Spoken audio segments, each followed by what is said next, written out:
Good morning everyone, ito po ang inyong lingkod, si Pastor Well Camia mula po dito sa Winnipeg, Manitoba, Canada para po sa ating pag-aaral ng salita ng Diyos. Welcome po sa Tinig ng Pag-asa. Magandang umaga, Marjorie Enriquez Almasar, Kumaring Ami Santos, kay Kuya Rodante Kerubin, kay Ate Ading Hinido, kay Ate Vanji Magnaye at kay Lily Camialu, kay Bunso. Magandang umaga po sa inyong lahat. Purihin ang Panginoon sa isang magandang umaga at muli ay pagkakataon para magbulay-bulay sa salita ng Diyos. Samahan po ninyo ako sa talatang ating pag-aaralan.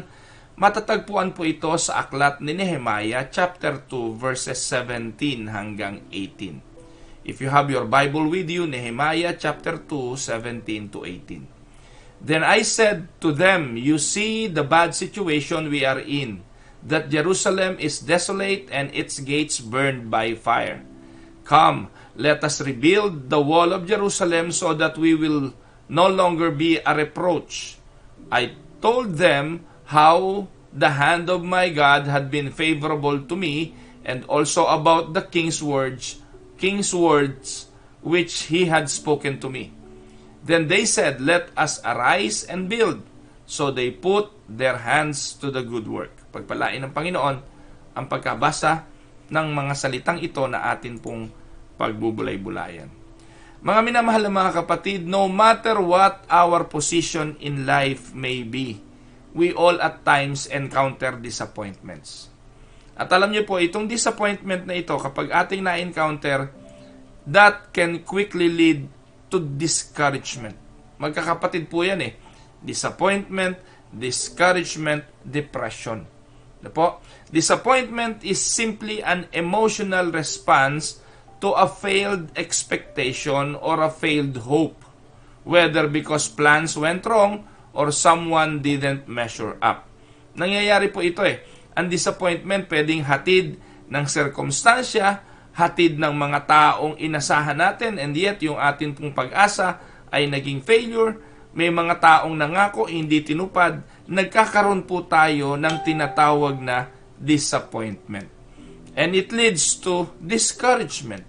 At kapag tayo discouraged, hindi natin na-handle ng maayos, it can lead to depression. I want you to know, my dear brothers and sisters, that discouragement is a state of mind in which we become faint-hearted and lose confidence in God, in ourselves, and others. Kapag dumating yung ganitong damdamin na wala ka ng tiwala at kumpiyansa sa sarili mo, mawawalan ka rin ng kumpiyansa sa ibang tao, mawawalan ka rin ng kumpiyansa sa Diyos. And it can lead to a more devastating situation. Alam niyo po, sa banal na kasulatan, makikita po natin ang isang lalaki na ang pangalan niya Nehemiah. Itong si Nehemiah ay kabilang sa mga taong na-disperse o nangalat, mga Israelitang kumalat dahil sa pagkatalo ng bansang Israel sa Babylonia. At dahil doon, siya ay napunta sa kaharian ni Haring Artaxerxes bilang tagapag-alaga o tagahawak ng kanyang kupita, cupbearer. At isang araw may dumating na balita sa kanya at nagsabi na ang iyong bayan ay wasak, ang Jerusalem ay wasak. Ang mga tao nagsisimula na magbalikan mula sa pangangalat, subalit papaano ang isang bayan ay muling mabubuo kung ito ay totally devastated at wala itong pader. So ang ginawa nitong si Nehemiah ay nagpaalam siya sa hari, sa mahabang panalangin na ginugol niya, nagkaroon siya ng courage na magpaalam sa hari na dalawin at bisitahin ang Jerusalem. When Nehemiah arrived in Jerusalem, its inhabitants were discouraged. The city wall had been destroyed, leaving them vulnerable to their enemies, and there were significant hindrances to rebuilding it. But he encouraged himself. So Nehemiah encouraged himself and he encouraged the people. Ito po ang maganda mga kapatid. Yung encouragement na meron tayo sa ating sarili ay nagiging instrumento para maging encouragement tayo sa iba. At ganito po ang ginawa ni Nehemiah. Nehemiah's confidence in God replaced the people's despair and lethargy with the hope of success and motivation to work diligently. So nakuha niyo po, meron po palang paraan para ma-counter natin ang mga discouragement natin sa buhay. Yeah, at one point, disappointment ang dumating kay Nehemiah, discouragement ang naranasan niya, at ito po mga kapatid ay iniyak niya sa Diyos. Nung nabalitaan niya nang dumating yung kanyang kapatid na si Hananay at binanggit sa kanya ang masamang balita, devastation ang dulot nito. Pero alam niyo po, pag-aralan natin, ano kaya yung mga ginawang hakbang ni Nehemiah para mapagtagumpayan niya ang discouragement at nagamit ang encouragement na ito para ma-encourage din ng iba para itayo nila ang walls of Jerusalem. Alam niyo po, mag-fast forward po tayo, 52 days lang po na itayo nila ang pader ng Jerusalem. At ito po is pamamagitan ng patuloy na pag-i-encourage ni Nehemiah sa mga tao na tulungan siyang itayo ito. Now, let us go and zero into the topic, how to defeat discouragement. I don't know your situation right now. Hindi ko po alam kung anong mga kalagayan ninyo. Pero minsan, darating at darating tayo doon sa point na we will ask questions. We will question what life is happening, what life is going on. Dahil po sa mga sitwasyon na wala tayong kontrol at mga pangyayaring nakakadurog ng ating mga puso. At anong dapat nating gawin sa mga ganitong sitwasyon? Tulungan niyo po ako at pagbulay-bulayan natin at alamin natin ang mga pwedeng gamitin nating susi para tayo magtagumpay sa mga discouraging situations ng buhay. How to defeat discouragement? Una, naniniwala po ako, my thoughts control my life. Yun po yung unang prinsipyo. Tandaan po ninyo, your thoughts control your life. Kung anong iniisip natin, ito ang madalas nagiging damdamin natin at ito ang mga bagay na nagtutulak sa atin para kumilos. Tandaan po ninyo, merong computer sa ating pagkatao. Meron pong default system sa ating mga isipan na nagtutulak para gumalaw ang kamay at itaas ito at iwagayway. At ang lahat ng ito ay hindi automatic kung hindi ito ay dikta ng ating isipan. Ang damdamin na meron tayo ngayon ay dikta ng ating isipan. Kung gusto mong malungkot, ang damdamin yan ay nakokontrol ng isipan. Ang damdamin na gusto mong ibigay, kung pagkagalit, kung pag-ibig, kung pagmamahal, ay dikta ng iyong isipan. Tama po ba? So wala pong pwedeng kumwestiyon, my thoughts control my life. Pero ang maganda rito mga kapatid, ay ito. We have a capacity to control our thoughts. So i-rephrase ko po, ano po? My thoughts control my life, but I can control my thoughts. Amen? Madalas lang sinasabi natin, hindi ko kaya. Kaya mo. Pag iniwanan tayo ng mahal natin sa buhay, pinagtaksilan tayo, at first, opo, mangingibabaw ang emosyon, mangingibabaw ang lungkot, mangingibabaw ang sama ng loob. Pagkatapos, sasabihin natin sa ating mga sarili, kawawa naman ako, hindi ko na to kaya. Pero in reality, kaya mo. Amen? Because you have control over your thoughts.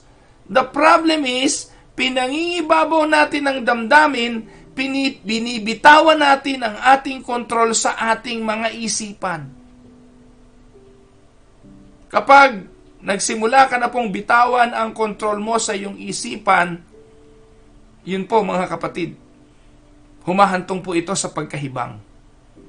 Humahantong po ito doon sa mga tao na lakad na lang ng lakad ng walang patutunguhan, lakad ng lakad, hindi nakakain, hindi na maliligo, hindi na matutulog. It will lead to depression and it will lead to death. Nakuha niyo po mga kapatid? Importante po na we have control over our mind. Kaya nga po sabi ng Proverbs 4:23, Proverbs 4:23, be careful what you think about because your thoughts run your life. Hindi po ako may sabi nun. Bible. My thoughts control my life. So I want you to know that your thoughts are controlling you right now. Whether you want to stay listening to me or scroll your Facebook or move to another video or umalis na kayo sa Facebook Live na ito, it is your decision. It is a mandate dictated by your mind. Tandaan niyo mga kapatid, Proverbs 4:23, your life is shaped by your thoughts. Kaya napakahalaga na ang ating mga isipan ay nakatuon lagi saan? Philippians chapter 4 verse 8. Ano po ang sabi ng Filipos 4:8? Finally, ito po yung huling payo ni Pablo. Kapag sinabi ni Pablo na finally, importante ito. Huling pagbibilin. At ang sabi niya sa mga taga-Pilipos, finally, brothers and sisters. Ito po'y sulat niya sa atin, his brother and his sisters. Sabi po niya, finally, brothers and sisters, whatever is true, whatever is noble, whatever is right, whatever is pure, whatever is lovely, whatever is admirable, if anything is excellent or praiseworthy, think about such things. Sa ibang translation, dwell on those things. Anong binanggit dito? Lahat po yan ng positibo mga kapatid. Lahat po yan ng maganda. Whatever is pure, whatever is right, whatever is noble, whatever is true, whatever is lovely, whatever is admirable, iyon ang ikarga natin sa ating isipan. Huwag nating kargahan ang ating isipan ng selos, ng galit, ng sama ng loob, ng inggit. Kapag iyon ang nakalagay sa ating isipan, it will basically affect our emotions and it will affect our life. Amen? Huh? So ano pong gusto kong sabihin? Unang-una, my thoughts control my life.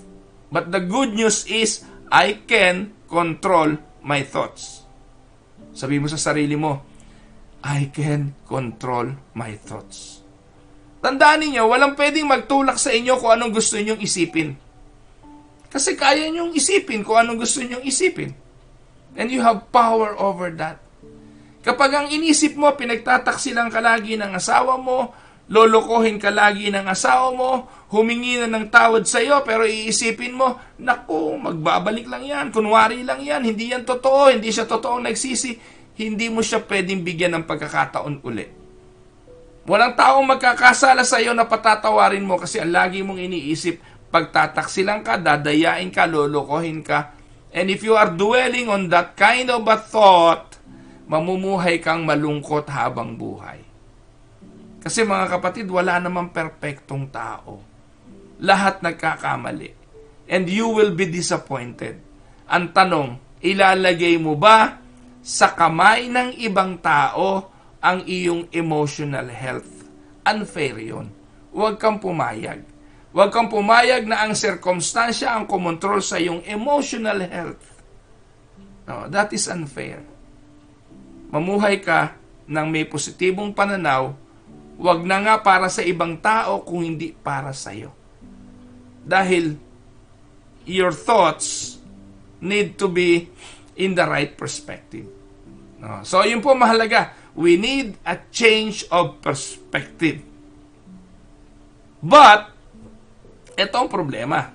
Ang pangalawang gusto ko makita natin, any change I want in my life must start in my mind. Kung gusto mo ng pagbabago, ang pagbabago kailangan magsimula sa ating isipan. Amen? No? Minsan, sabi nga ng banal na kasulatan, yung pagbabagong gusto nating mangyari, tinututulan mismo ng ating mga isipan. No? Halimbawa, gusto mo nang tumigil sa bisyo, pero sa isipan mo, isa pa, patikim pa, sa susunod na lang. Yung mga diet, gusto kong mag-diet, gusto kong pumayat, pero pag nakakita tayo ng nakahaing pagkain, sasabihin ng isipan, bukas na lang, saka na lang. So, any change that you want in your life must start in your mind. Ang sabi ng Romans 12:2, ano sabi?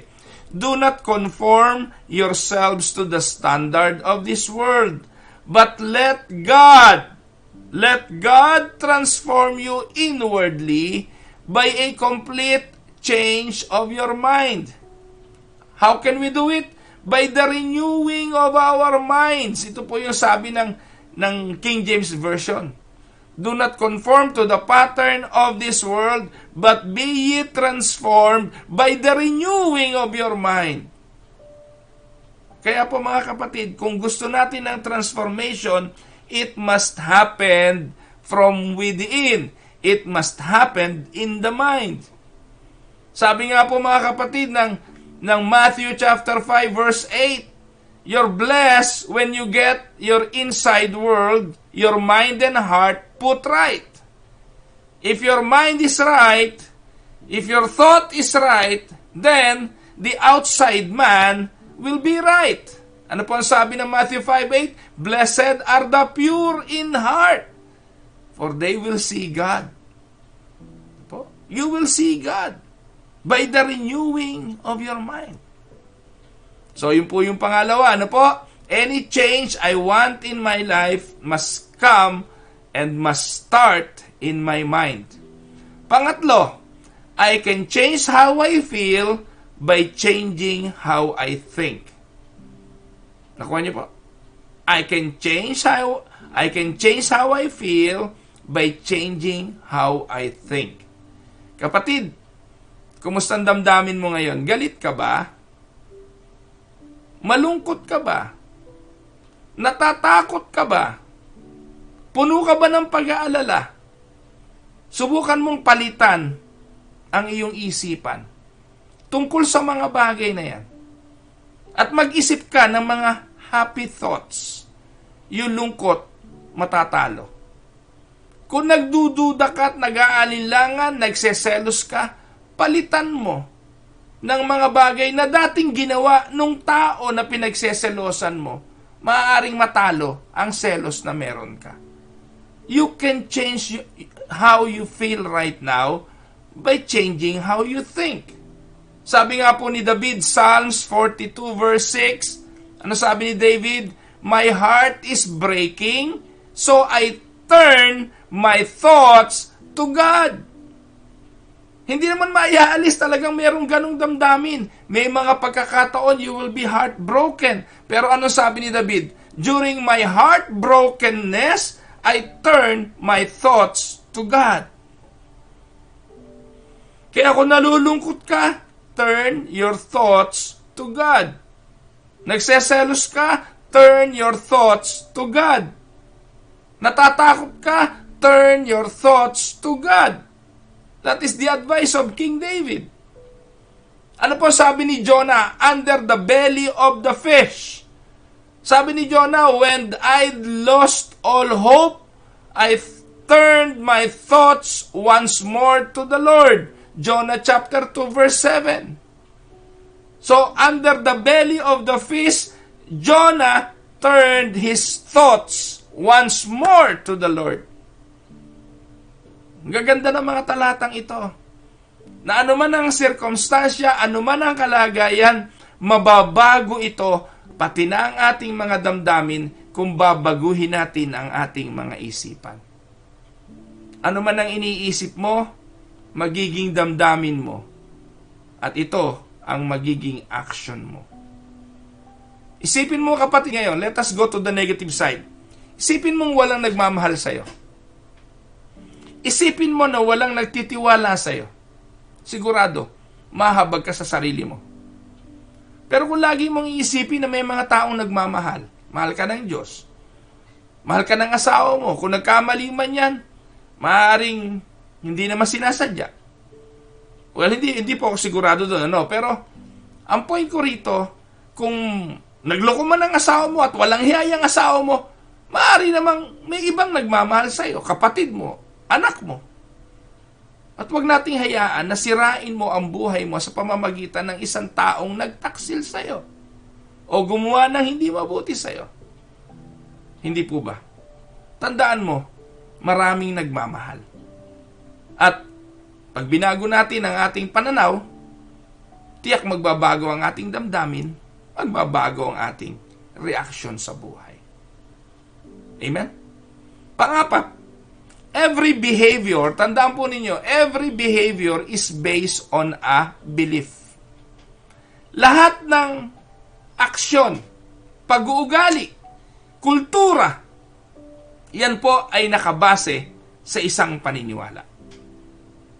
There are many ways na po mga kapatid na kumokontrol sa buhay natin. Pero lahat ng mga bagay na ito ay nanggaling sa ating mga pinaniniwalaan. Kaya nga po ang sabi ng Haggai, chapter 1, verse 5, think carefully about your behavior. Tanungin mo sa sarili mo ngayon, kapatid, ano ang iyong pinaniniwalaan? Ano ang iyong pinaniniwalaan ngayon? Sa isipan mo, kung anong ginagawa mo ngayon, ito ay dikta ng pinaniniwalaan mo sa isipan mo. Dalawang bagay lang naman yan, mga kapatid. It is either the truth or the lie.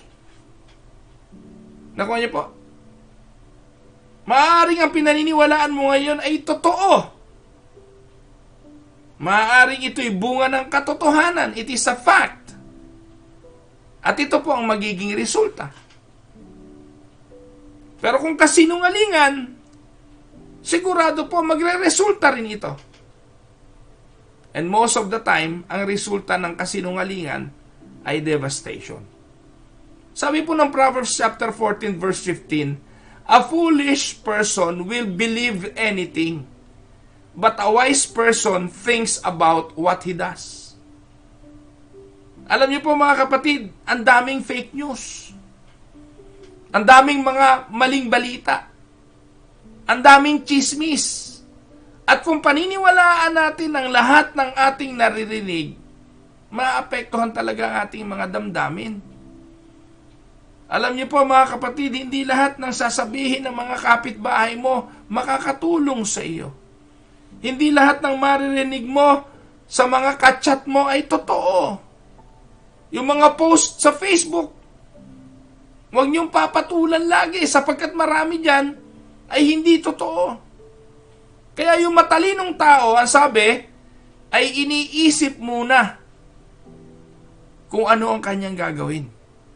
Pero yung mangmang, a foolish person will believe anything. Kaya po apektado mga buhay ng mga tao eh. Kasi yung behavior ay bunga ng kanilang pinaniniwalaan. Di po ba? Kaya mahalaga po yung belief system. Do not be reckless. Ano po ngayon, pinapangalat ngayon, may mga bali-balita ngayon, ako, yan ikang coronavirus, yan ika ay, ano tawag doon, man-made, yan gawa-gawa lang, gawa yan ng tao. So kung sino man po ang may gawa niyan mga kapatid, tandaan po ninyo, ang virus na ito'y nakamamatay. At dapat itong iwasan. Dapat itong pag-ingatan. Dapat po tayong mag-ingat. Napakarami po ngayon namumuhay recklessly sa Amerika mga kapatid. Pinagpipilitan na po ng mga tao ro, rally dito, rally doon. Wala nang pangamba, wala nang takot sa kabila ng pandemya ng COVID na ito. Kasi yun ang isinasaksak ng kanilang mga pastor. At tayo ikay overcomers, hindi tayo tatablan yan. May mga ganong klase ng mga pastor.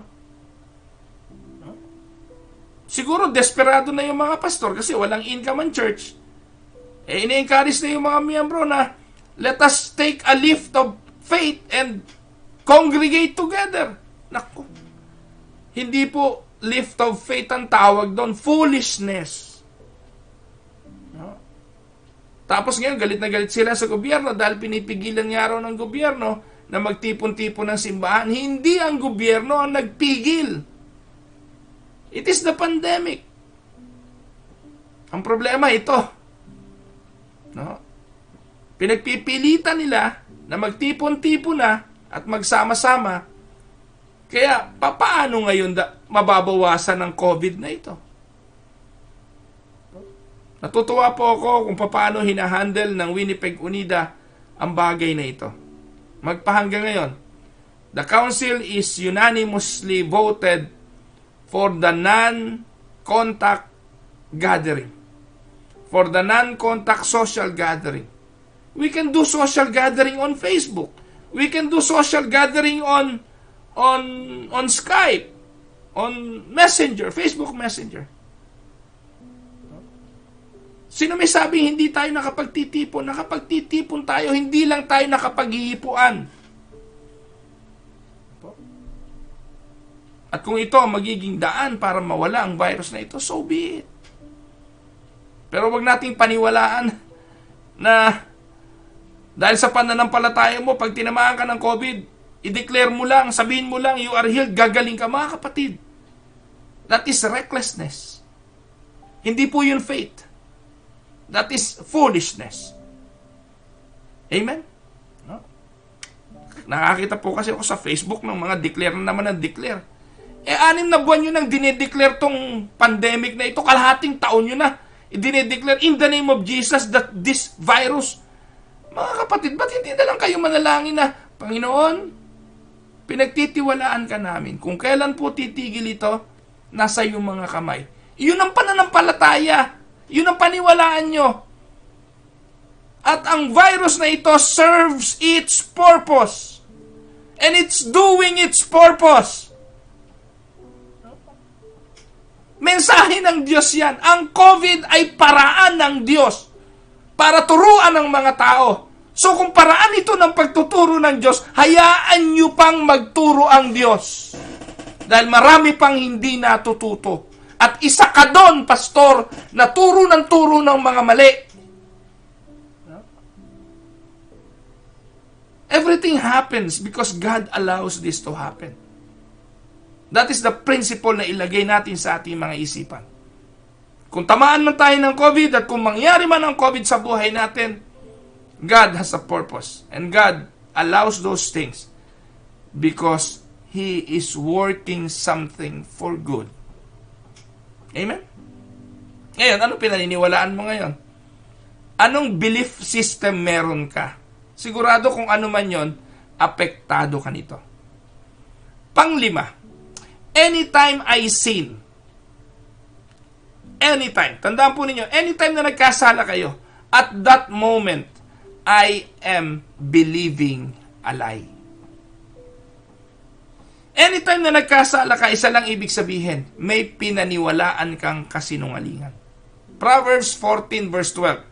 There are many ways that we think are right, but they lead to death. May mga bagay, sabi nga na pinaniniwalaan ng tao, na akala ng tao ay tama, pero ang dang ito ay patungo sa kapahamakan. James chapter 1 verse 14 to 15, temptation comes from the lure of our own inner desires.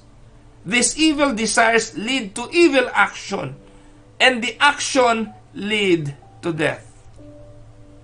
Kaya, kung meron ka mang pinaniniwalaan, kung anuman, kung nagkasala ka, at that point na nagkasala ka, sigurado may pinaniwalaan kang kasinungalingan. Panghuli, there is an unseen war going on in and for in our mind. An unseen war is going on in and for my mind.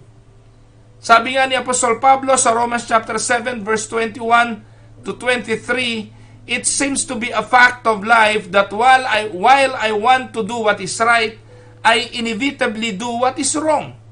I want to do God's will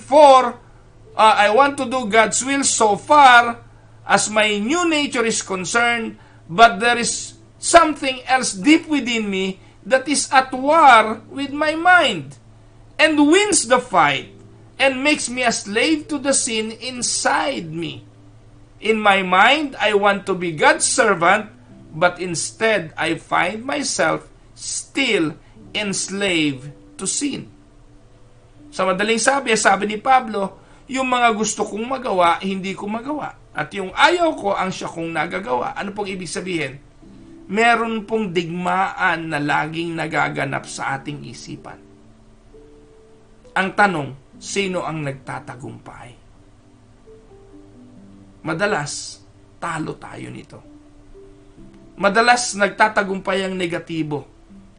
Nadidiscourage tayo kasi natatalo tayo ng isiping ito. So, panghuli mga kapatid, to win the battle in our mind or for my mind, I must have God's Spirit and God's Word inside of me. Ang tanging bagay na magbibigay sa atin ng tagumpay laban sa discouragement ay ang kapangyarihan ng Espiritu Santo at ang kapangyarihan ng salita ng Diyos. It is easier said than done. Ang dali nating sabihin, renew our mind. But the question is, how? Sabi nga ni Pablo, yung mga bagay na gusto ko, hindi ko magawa eh. So in order to win the battle, it is not by might, not by power, but by the Spirit, says the Lord. To win the battle, I must have God's Spirit and God's Word inside of me. While we live in the world, we don't fight the same way the world does. We fight with God's weapon, not worldly weapon. Our weapons have God's power to demolish the enemy's stronghold and strong places.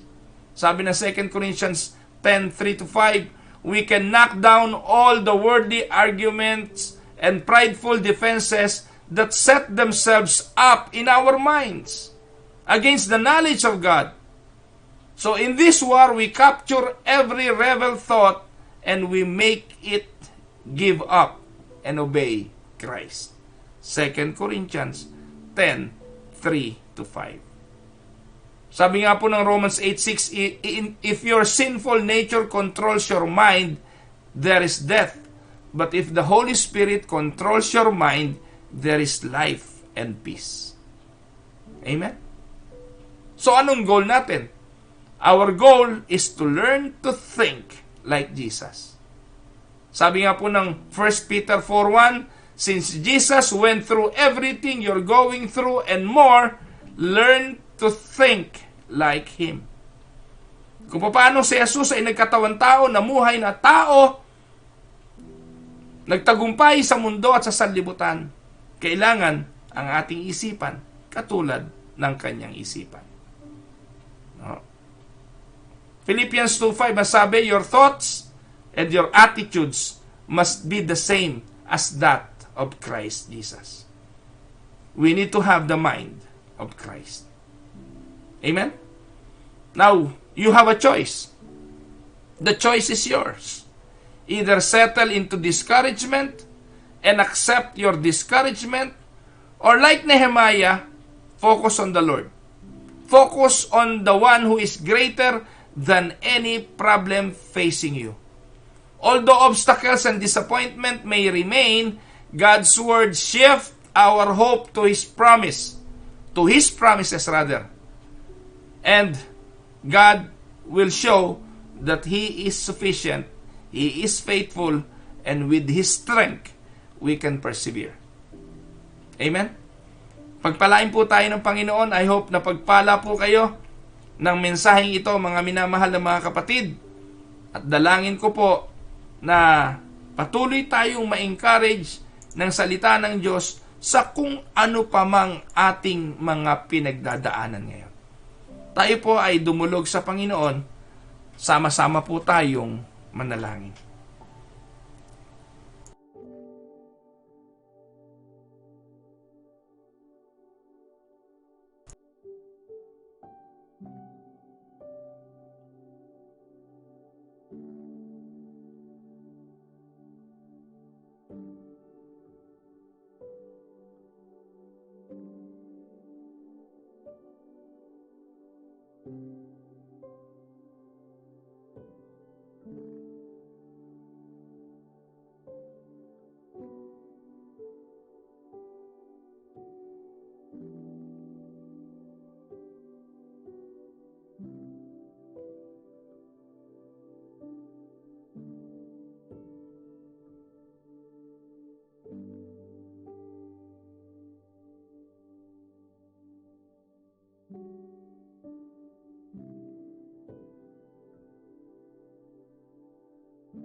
sa inyo pong pagsama.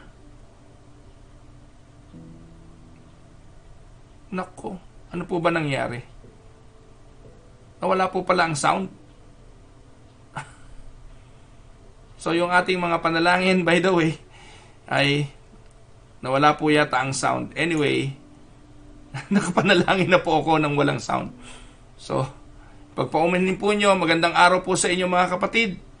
Good morning po kay Ate Noemi De Leon, kay kapatid na Lani Tulagan, kay kapatid na Ruben Manabay, kay Agnes Causaren, kay Ate Marie Cruz, kay Ate Heidi Mejia, kay Kuya Larry Montillano, kay Ate Telly Hernandez, kay Ate Agi Victa, kay Diaconisa Chares Villacruz Isco Galito, kay Nanay Belen Olaes, kay Ate Evangeline Aliliran, kay Ate Myra Paredes Libertino, kay Echi Bartolome, kay Lee Asturias Sodril, kay Nanay Neneng Sintos, kay Ate Nora de la Cruz, kay Nanay Carolina Bukiran, pagpalain po kayo ng Panginoon, kay Lilia Esnor, kay Divine Kamingal, kay Kuya Eric Maynes, at kay Kuya Rodante Kerubin, kay Debbie Bernabe, kay Tita Castillo, kay Ate Leslie Tamundong, kay Angelica Esguera, kay Ate Ellen Gonzales, kay Marjorie Almazar, kay Christine Del Rosario, kay Christine Del Rosario, at kay Ate Mirna Sinfuente, kay Ate Evelyn Cameros, magandang umaga po sa inyo. Ayan. At marami pang iba. Kay Marivic Miquiabas, kay Ate Neri Cabral, magandang umaga sa inyo. Ayan. Kay Ate Epi Anadilla, Ate Epi Hardiniano Anadilla, kay Ate Nelia Ramos, magandang umaga po sa inyo. Ayan. Nawala yung sound nga po. Anyway, yung buong panahon ng aking pananalangin, bakit walang sound? Siguro po ang gusto ng Diyos ay siya lang ang aking kausap at siya lang makarinig. Anyway, pasensya na po. Ayan. Ano nangyari? Alam niyo po yan ang problema ng technology. Yan, so, ganun pa man po ay naisama ko po kayong lahat sa panalangin. Maniwala man kayo hindi. Ito po. Ako po ay nagtatala ng mga prayer request. Ayan. Meron po akong 3 pages ng prayer request na on a regular basis ay ipinapanalangin ko. So, hindi man po sa Tinig ng Pag-asa, yung personal devotion naming mag-asawa, kasama po namin sa prayer. So, again, maraming pong salamat sa pagsubaybay. I hope na pagpala po kayo ng mensahe natin ngayong umaga. At dalangin ko po na ma-encourage po tayo. Walang susuko. Mahirap ang buhay. Hindi naman po pangako ng Diyos na bed of roses ang buhay dito. Kung uugatin nga po natin ang mga pinagdaanan ng mga alagad, marami po sa kanila namatay ng hindi masarap na kamatayan. At lahat ng ito dahil sa kanilang katapatan sa pananampalataya. So, hindi man natin dinadanas yung ganon, bahagi po ng buhay natin ang mga suliranin at ang mga disappointments. So again, paalala lang po, kung kayo po'y pinagpapala ng Tinig ng Pag-asa, please naman do a short video at isend nyo po sa akin. Bakit po kayo pinagpala ng Tinig ng Pag-asa at ano po ang naging bunga nito sa inyong buhay. At yan po ay gagamitin ko, pagsasamasahin ko yung mga video clip para po sa upcoming anniversary ng Winnipeg Unida sa September 20. Pwede na po kayong magpadala ngayon na po. So, I would like to encourage you na pwede nyo po, puntahan nyo po, ito, simple lang, para mabilis. Puntahan nyo po yung aking Facebook Messenger. Hindi po ba? Tapos, click nyo po yung camera dun sa baba. Tapos, click nyo po yung video. Tapos, i-video nyo po yung sarili nyo. Siguro po yung mga 3 minutes lang yata yun eh. No, habang pinipindot nyo po yun, ay mag-record po kayo ng video. Tapos, send nyo po yun sa akin. Pag na-send nyo po sa akin yung video na yun, ida-download ko po yun pag sasama-samahin ko. So, I encourage. Yun lang naman yung mga pinagpala. Yung mga importanteng mga blessings na nakakamit ninyo sa pakikinig ng Tinig ng Pag-asa. Ayan, okay po ba? So, yun po. So, inaasahan ko po yan mga kapatid at makikita nyo po yan sa amin pong church anniversary yung worship service, ipe-play po natin yung video na yan. So again, maraming salamat. Nagmamadali po ako at first day ng school ng akin pong bunso. Siya lang po ang papasok kasi yung dalawa ay online. Pero yung kung sino pa yung bunso ay siya po yung may klase. So mga bata na pumapasok na po ay gawin po natin ang lahat ng paraan para maproteksyonan sila. Pero wala po talaga magagawa. Life must go on. At ayun po. So papasok na po yung bunso ko ngayong umaga. Tayo po'y patuloy na samahan ng Diyos. Pagpalain po kayo sa magapong ito. Mamaya pong gabi prayer meeting. If you can, join me. Gabi po rito, umaga po yun dyan sa Pilipinas. 7:30 po ng gabi dito. So 8:30 po ng umaga dyan sa Pilipinas. Kung kayo po ay maaga magigising, sumama po kayo sa prayer meeting mamaya. Again, maraming salamat. Thank you po, Ma'am Del. Congratulations. And na-bless po kami, Ma'am Del Abayo, na-bless po kami sa inyong patotoo. Pinanood po namin mag-asawa yung testimony nyo sa church. By the way, to inform you guys, si Ma'am Del Abayon ay COVID survivor. Ayan po. At palatandaan lang po na gumagaling ang COVID. At purihin po ang Panginoon. Napakaganda ng kanyang patotoo. Kung gusto nyo marinig, puntahan nyo po yung kanyang account. Del Moran Abayon. Ayan, si Ma'am Del. Kasamahan po yan ng misis ko dati nung sila ay mga teacher pa sa Pilipinas. So, magandang araw po sa inyo. Pagpalain po kayo ng Panginoon. God bless everyone.